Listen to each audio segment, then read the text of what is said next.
Hello students, कैसे हैं। सबसे पहले आपको हमारे एजुकेशन चैनल कॉमर्स चॉइस में आप सभी विद्यार्थियों का स्वागत है।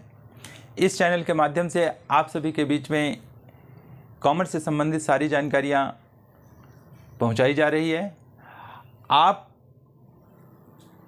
मैट्रिक के बाद में इस वर्ष आईकॉम फर्स्ट ईयर में आए हुए हैं। आईकॉम फर्स्ट ईयर का जो भी किताबें आपके टेक्स्ट बुक में हैं, उन सारी किताबों को अच्छी तरीके से तैयारी करवाई जाएगी, जिसमें से पिछली क्लास से जो निरंतर चलते आ रहा है कॉमर्शियल अर्थमेटिक, जिसमें से एक चैप्टर आपका अप्रॉक्सीमेशन कंप्लीट हुआ है। अब अगली क्लास में भी और आज का मेन जो टॉपिक है वह हमारा देखना ही है कि आज जो चैप्टर जो चालू किया जा रहा है उसका आज बाजार के परिप्रेक्ष्य में क्या भूमिका है और कैसे आसानी पूर्वक इसको सॉल्व कर सकते हैं। तो है क्या, लोग तो सभी लोग जानते हैं बचपन से लेकर आज तक कि गुना कैसे किया जाता है। ये बिल्कुल आसान है, वो प्रक्रिया एक सरल है, लेकिन उसमें से जो आंकड़ा हमारा बहुत बड़ा मिल जाता है। जैसे सपोज मान लेते हैं कि 48.456789 गुना 934.78964। तो इतने सारे आंकड़ा को आसानी पूर्वक से हम कैसे सॉल्व कर पाएंगे और कम समय लेकर के हम आंसर में कैसे हम पहुँचे, ये समझने वाली चीज़ है। सभी लोग इस चीज़ को गुना आसानी पूर्वक भी कर सकते हैं, लेकिन समय थोड़ा ज़्यादा लगेगा।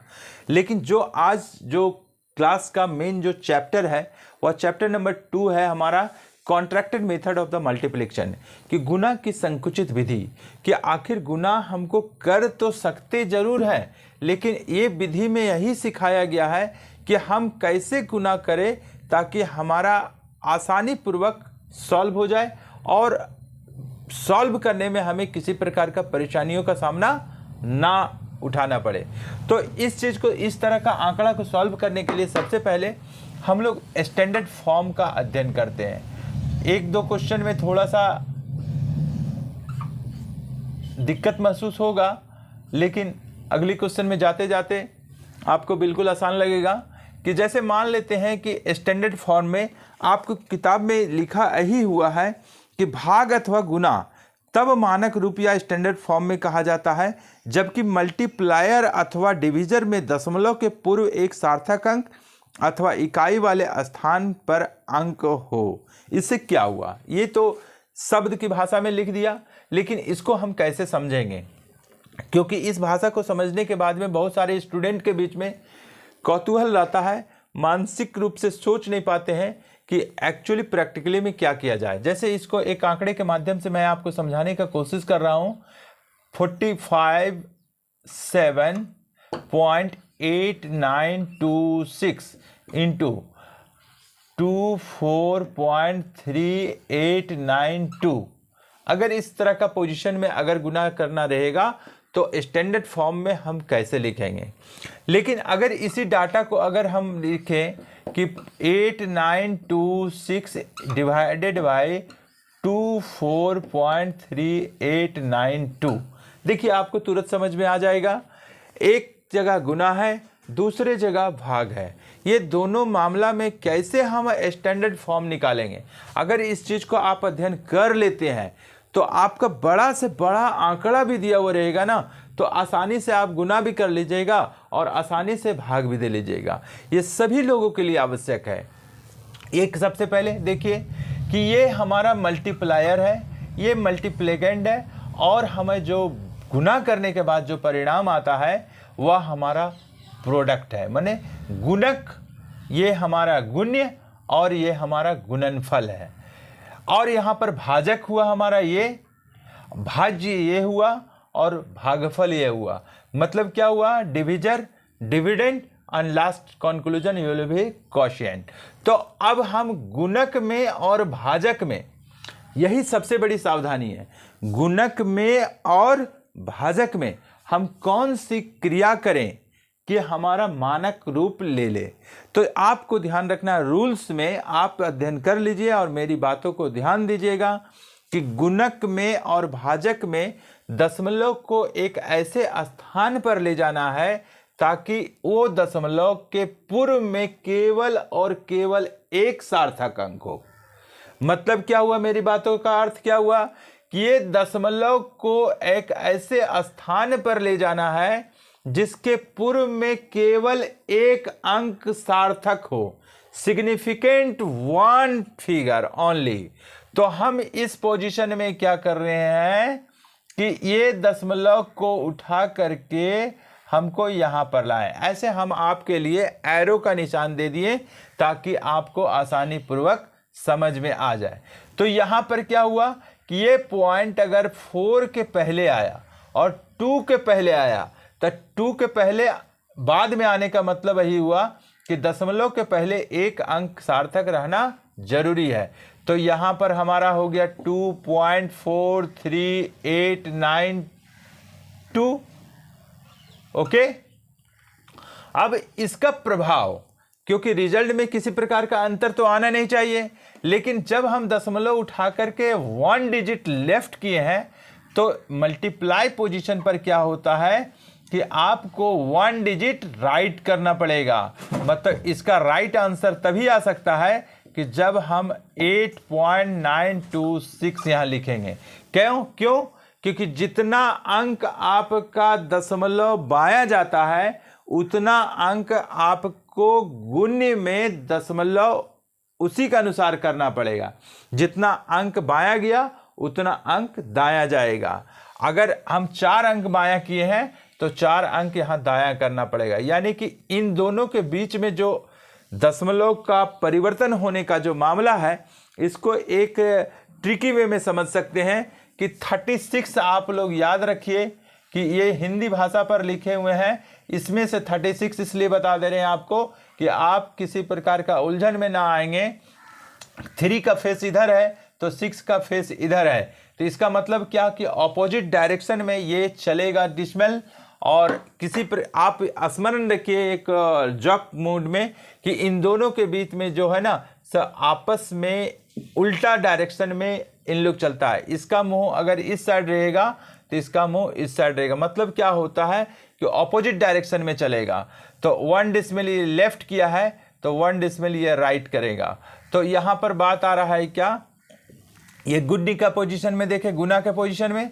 अब देखते हैं यही आंकड़ा अगर भागा में रहता है तो ये दशमलव फिर हमारा इधर गया और इसका प्रभाव क्या पड़ेगा भाज्य में कि 1 दशमलव फिर लेफ्ट कर जाएगा। वजह क्या रहा इसका कि स्टैंडर्ड फॉर्म में हम लिखेंगे यहाँ पर क्या, स्टैंडर्ड फॉर्म में कि 2.43892 डिवाइड लिखेंगे और यहाँ लिखेंगे 45.78926। ओके, अगर आप एक चीज़ और अध्ययन कीजिए कि जैसे 382.9285 इंटू 243.5692, तो यहाँ पर अगर 2 दशमलव को हमको लेफ्ट करना पड़ेगा तो 2 दशमलव हमारा राइट कर जाएगा।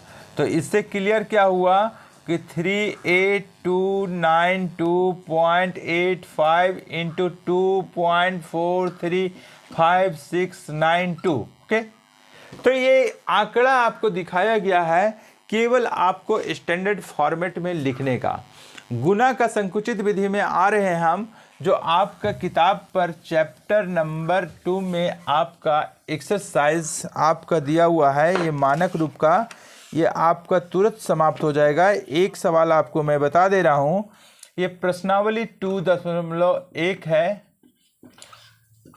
2A। इसमें बोला क्या हुआ है क्वेश्चन नंबर 1 में कि express in the standard form 93.6785 into 467.325। तो आप इस चीज़ को देखने के बाद में जो मैंने आपको पहले बताया उससे आपको बिल्कुल आसान लग रहा होगा कि सर जी बताए यही बात कि अगर गुणक में दशमलव एक ऐसे स्थान पर ले जाना है जिसके पूर्व में एक सार्थक अंक हो। तो चलो भाई मैंने ले आया यहाँ पर, तो 4 के बाद में आ गया और 6 के पहले आ गया, निश्चित है कि एक सार्थक अंक बचा। तो एक गुना का जब स्थिति है तो इसका प्रभाव जस्ट ऑपोजिट चलेगा, मतलब 2 दशमलव हमारा डिसमिल लेफ्ट किया है तो 2 दशमलव हमारा राइट जाएगा। Okay, very good. 9367.85 into 4.67325। Okay, तो ये क्वेश्चन नंबर 1 में एकदम सेम टू सेम। एक सवाल और है इसी में है, क्वेश्चन नंबर 3 में डिफरेंस देखिए क्या क्या है, ये आप लोग खुद बना लीजिएगा इस चीज को। 0.059826 इंटू 0.085। ओके, निश्चित है आप इस चीज को देखने के बाद में आप महसूस कर रहे होंगे कि ये हमारा गुणक है, ये हमारा गुण्य है, और जो हमारा रिजल्ट आएगा वह गुणनफल होगा। यानी in English way multiplier and this is multiplicand and last conclusion you have product. तो हम लोगों ने स्टैंडर्ड फॉर्म का रूल क्या है कि मल्टीप्लायर में 0 एक ऐसे स्थान पर ले जाना है। सबसे पहला नियम कि जैसे कोई भी व्यक्ति अगर रास्ता पर चलना चाहता है और रास्ता जैसे पकड़ता है तो वह व्यक्ति अपने नियम के अनुसार से वह तुरंत अपने रास्ते के बाएं तरफ चला जाता है। वो दिमाग में उसका सेट है कि रास्ता पर गया और वह तुरंत बाएं चला जाता है, क्योंकि वह दाहिने नहीं जा सकता है, क्योंकि बचपन से ही वह रास्ता का सदुपयोग कर रहा है। तो दिमाग में यही रूल उसको बनाया गया है, दिया गया है, सिखाया गया है कि जब भी रास्ते में सफ़र तय करोगे तो बाएं तरफ ही चलना, बाएं तरफ नहीं जाओगे तो दाहिने तरफ हो सकता है कि दिक्कत महसूस होगा, यानी कॉलिजन हो सकता है। तो ऐसी परिस्थिति में आपको यही चीज़ तुलना किया है आपसे तर्क के अनुसार कि आपको अगर स्टैंडर्ड फॉर्म में रखना है आंकड़े को तो आपको गुणक में आपको दशमलव एक ऐसे स्थान पर ले जाना है जिसके पूर्व में एक सार्थक अंक हो। ये ध्यान में आपकी हो जानी चाहिए। तो हमारा यहाँ पर हम क्या किए कि 2 दशमलव हमारा राइट चला गया। ओके, तो 8.5 आ गया, तो पॉइंट के पहले तो एक सार्थक अंक है निश्चित। तो इसका प्रभाव क्या पड़ा, 2 डिजिट हमारा राइट गया है तो 2 डिजिट हमारा लेफ्ट चला जाएगा। तो इसका प्रभाव क्या पड़ा, 0.00059826। Okay, 0.00059826 into 8 into 5। तो ये स्टैंडर्ड फॉर्म है आपका। और एक क्वेश्चन नंबर 1 से लेकर के 12 तक जो सवाल आपको दिया हुआ है बिल्कुल एक जैसा है। जैसे आपको मैंने एक आंकड़ा बता दिया, इसी पर आधारित दूसरा सवाल है, इसी पर आधारित तीसरा सवाल है, इसी पर चौथा है। इस प्रकार को समय नहीं जाया करते हुए आप लोग प्रयास कीजिएगा प्रश्नावली 2A को पूरा सॉल्व करने का। अब मैं आता हूँ स्टैंडर्ड फॉर्म के बारे में आपने सीख लिया। अब क्वेश्चन नंबर में आप आइए, देखिए एक सवाल है गुना की संकुचित विधि में आपके लिए प्रश्न है। यहाँ दिया हुआ है 5-4 एक्सरसाइज प्रश्नावली आपका 2.2b है। ये आपका सवाल दिया हुआ है यहाँ पर कि 54.623 by 0.03243 correct to 2 decimal। Okay, correct to 2 decimal places. Okay, अब यहां पर कैसे बनाएंगे इसको कि आपको 5,4.623 को 0.03243 से सार्थक नहीं बल्कि 2 दशमलव स्थानों तक शुद्ध गुना करना है, यानी कि एक रिजल्ट लाना है। तो हम लोग सबसे पहले क्या करेंगे, हम लोग 54.623 इंटू 0.03243। ओके, अब मैं आपको पहले भी बताया कि गुना को संकुचित विधि अगर करना है तो सबसे पहले आंकड़े को मानक रूप में लिखा जाता है, स्टैंडर्ड फॉर्म में लिखा जाता है, जो आपके एग्जाम में ऑब्जेक्टिव क्वेश्चंस में आएंगे कि ये डाटा दिया हुआ रहेगा, इसका मानक रूप क्या होगा। तो मानक रूप का रूल्स आपको याद होगा या पता होगा या जान लिए होंगे, तो आप आसानी पूर्वक उसको आंसर दे सकते हैं।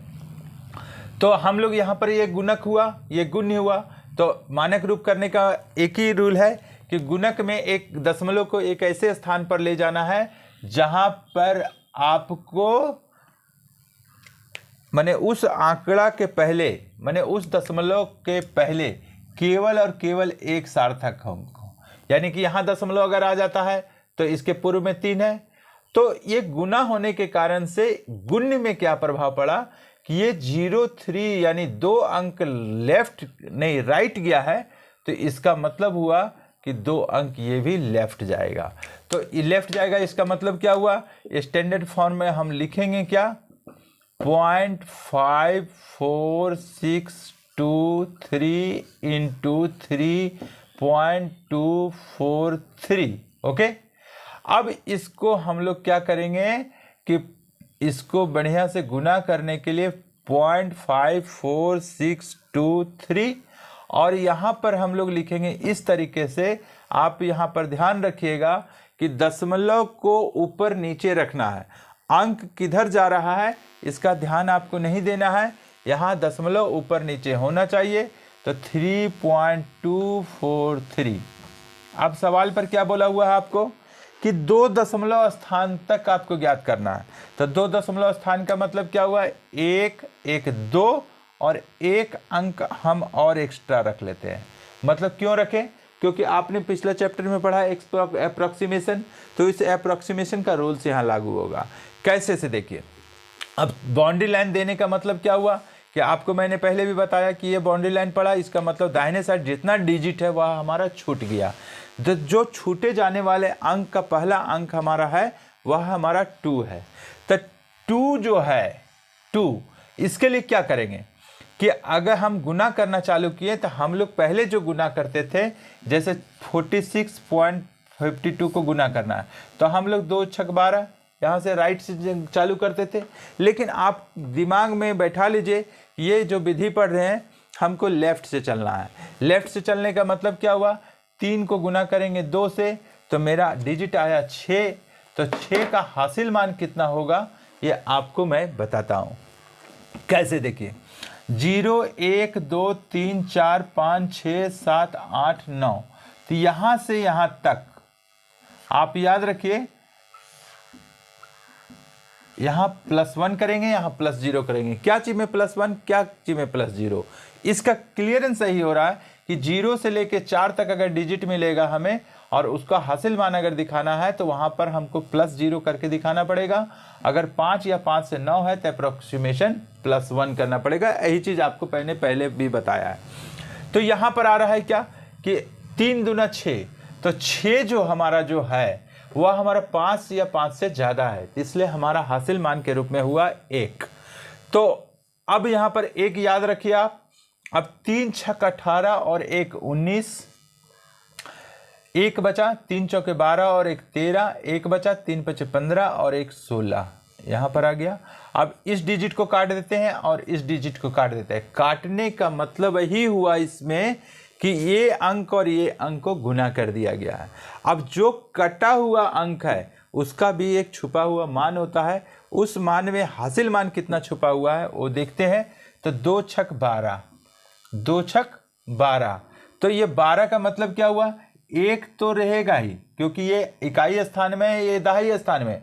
तो इकाई स्थान अगर 5 या 5 से ज़्यादा रहता तो वह हमारा 2 हो जाता है। जैसे इसको एग्जाम्पल के जरिए समझिए, 12 13 14 15 और 16 यहीं पर समझा जा सकता है। 1 है तो यहाँ 1 + 0 बराबर 1, यहाँ भी 1 + 0 बराबर हासिल मान 1, 1 + 0 बराबर 1, और यहाँ पर हो जाएगा क्या कि 1 + 1 हासिल मान हुआ 2। क्यों? क्योंकि 5 या 5 से ज़्यादा है। तो इस चीज़ को समझ गए होंगे। अगर ये ट्रिक आप याद नहीं रखेंगे तो आपके किताब में पीछे साइड में आपका दिया हुआ है कि 0 से लेकर के 0 से 4 तक का मान हासिल मान 0 होता है, 5 से लेकर के 14 तक 1 होता है, 15 से लेकर के 24 तक 2 होता है। तो इस तरह आपको याद रखना पड़ेगा। तो हमारा विश्वास कहता है कि याद करने से ज़्यादा अच्छा है समझना, तो समझने का प्रयास कीजिए।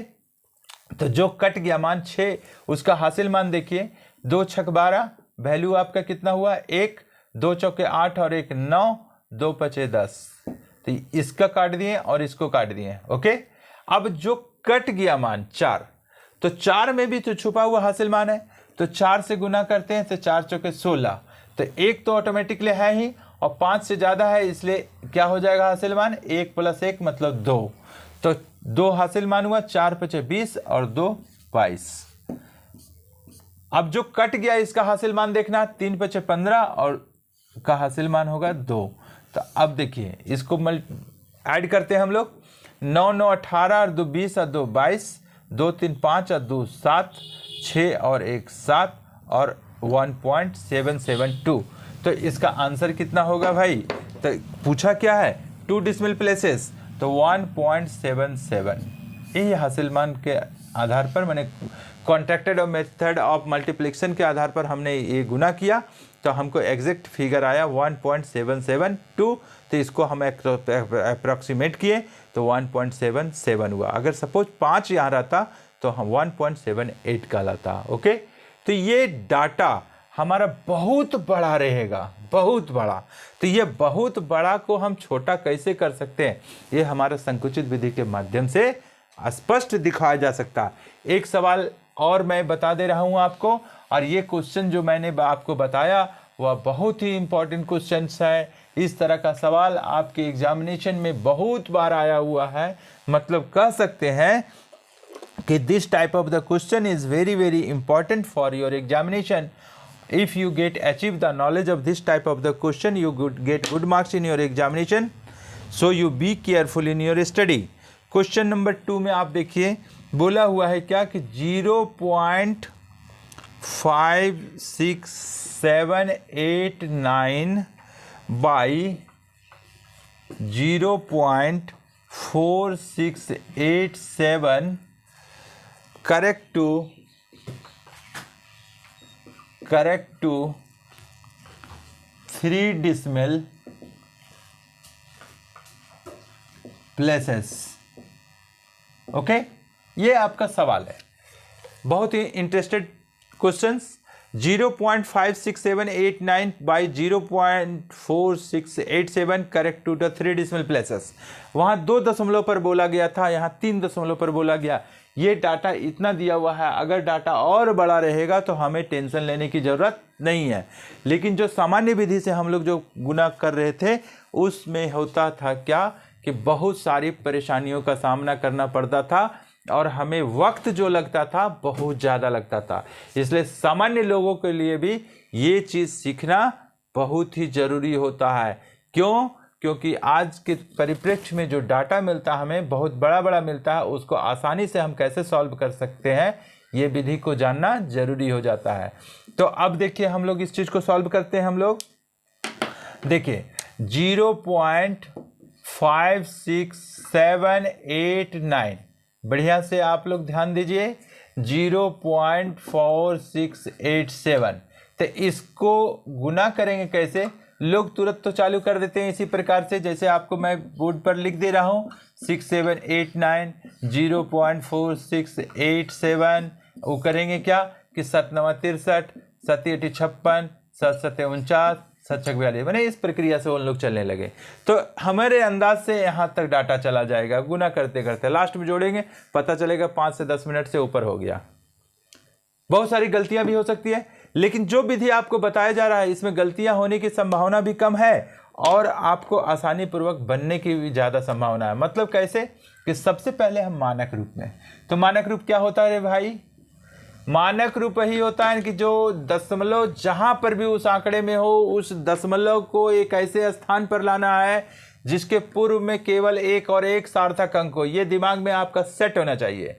तो मैंने इस डाटा में क्या किया कि पॉइंट को मैंने दशमलव को राइट साइड में ले गया 1 डिजिट, तो इसका प्रभाव क्या पड़ा, 1 डिजिट ये लेफ्ट कर गया। तो स्टैंडर्ड फॉर्म का इस रूप से हम लिख देते हैं कि 0.056789, क्योंकि एक अंक राइट गया है और इसका प्रभाव क्या है यहाँ पर 4.687। ओके, अब इसको हम लोग कैसे लिखते हैं, इस चीज को हम लोग लिखते हैं, यहाँ लिखने की प्रक्रिया क्या है कि दशमलव को आपको ध्यान में रखना है कि 0.056789, तो दशमलव आप यहाँ लिखिए, ऊपर नीचे होना चाहिए 4, 6, 8 और 7। तो आपको क्या बोला हुआ है, 3 दशमलव स्थान तक, तो 3 दशमलव स्थान का 1 दशमलव स्थान, 2 दशमलव, 3 दशमलव, यहाँ पर हमने बाउंड्री लाइन कर दिया, यहाँ पर मैंने बाउंड्री लाइन कर दिया। तो बाउंड्री लाइन करने का मतलब क्या हुआ कि इस लाइन के बाद जितना सारा डिजिट छूटा हुआ है वह हमारा छूटे जाने वाले अंक है, और जो अंक छूट जा रहा है उसका पहला अंक जो प्रतिनिधित्व करता है वह हमारा 7 है। ओके, अब 7 के लिए क्या हासिल मान होगा इसके बारे में देखते हैं।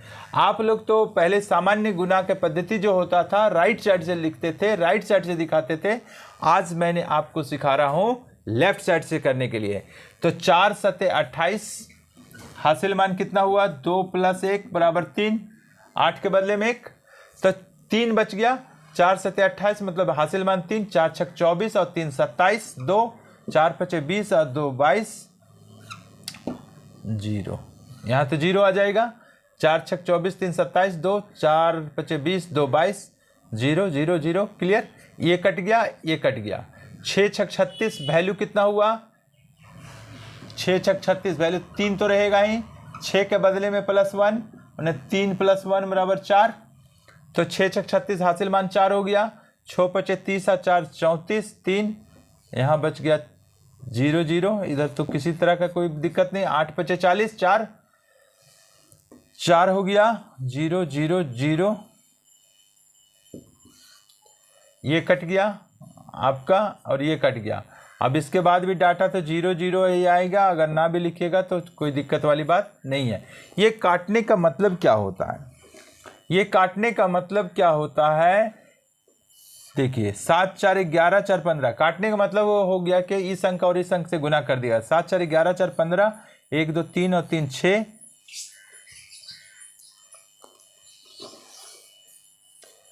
7 × 4 = 11 और 4 × 15, 4 × 5 = 20, 2 बचा हुआ था ना, तो यहाँ पर कैसे कैसे आप निकाले इस चीज को, 4 × 6 = 24, 4 सते 28 बचा 3, 4 × 6 = 24, 3 × 27, 2, 4 × 5 = 20 और 2 × 22, ये सही है आपका।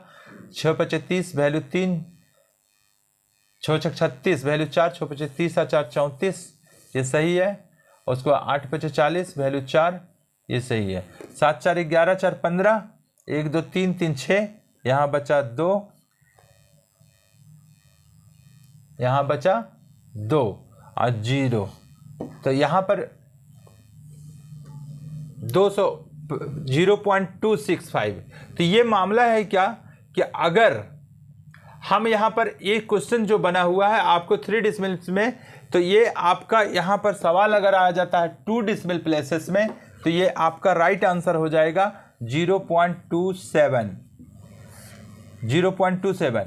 लेकिन अगर इस सवाल को एक सवाल में 2 सवाल आपका हो जा रहा है, कैसे हो जा रहा है 2 सवाल, ये सवाल को अगर इस चीज को ट्विस्ट किया जा रहा है कि 0.56789 और 0.4687 को करेक्ट टू 3 डेसिमल कहा हुआ है, जो सवाल आपके किताब पर दिया हुआ है, तो कैसे बनाएंगे। तो 2 दशमलव के आधार पर आपका बन चुका यहाँ पर है, लेकिन 3 दशमलव आधार पर बनाने के लिए हमको क्या करना पड़ेगा, आप इस चीज को भली भांति से समझ सकते हैं। 0.56789 इंटू 0.4687, तो एक अंक इधर गया तो एक अंक इधर जाएगा, तो स्टैंडर्ड फॉर्म हो जाएगा 0.0568789 इंटू 4.687।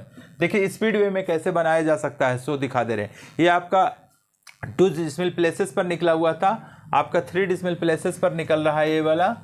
तो क्वेश्चन नंबर आपका 2 का ये फिगर है, तो आप इस चीज़ को लिख लीजिए 0.056789 4.687।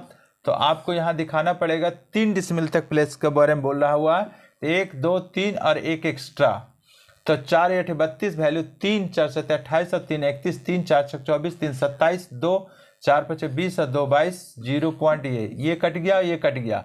6 7 42 वैल्यू 4 6 6 36 और 4 40 4 6 5 30 4 34 ये कट गया। अब 8 6 48 वैल्यू 5 8 5 40 और 5 8 5 40 और 5 45 4 यहाँ बच गया, ये भी कट गया, ये भी कट गया। 7 5 35 वैल्यू 4 0 0 0 0 ये भी कट गया। डाटा देखिए 1 5 6 4 10 1 7 8 4 12 4 16 1 2 3 3 6 2 0.266। तो राइट आंसर क्या हो जाएगा 0.266। ओके, तो यहाँ पर मामला यही चीज है कि 3 दशमलव के आधार पर ये वाला और 2 डिसिमल अगर प्लेसेस अगर आ गया तो ये सवाल आपका दिया हुआ है। मैंने आपको दोनों परिस्थिति यहाँ समझा दे रहे हैं कि अगर 2 दशमलव स्थान तक रहेगा, क्योंकि ये 2 दशमलव स्थान तक क्वेश्चन बनाया हुआ था, क्योंकि एक डिजिट को यहाँ छोड़ दिया गया था, जिसके कारण से 2 दशमलव में हम परिणत कर दिए और यहाँ राइट आंसर हमारा आया हुआ है 0.266। तो आपने सीखा क्या? आपने यही सीखा इस जगह पर कि एक कॉन्ट्रैक्टेड मेथड ऑफ मल्टीप्लिकेशन में हम मानक रूप कैसे निकालेंगे, और साथ ही साथ हम गुणा के संकुचित विधि में सीखे कि कैसे हम बड़े बड़े आंकड़े को आसानी पूर्वक और कम समय ले करके हम सही निष्कर्ष पर पहुंचा जा सकते हैं। तो आज की क्लास में मैं इतना ही बता रहा हूं। ठीक है, ओके, थैंक यू।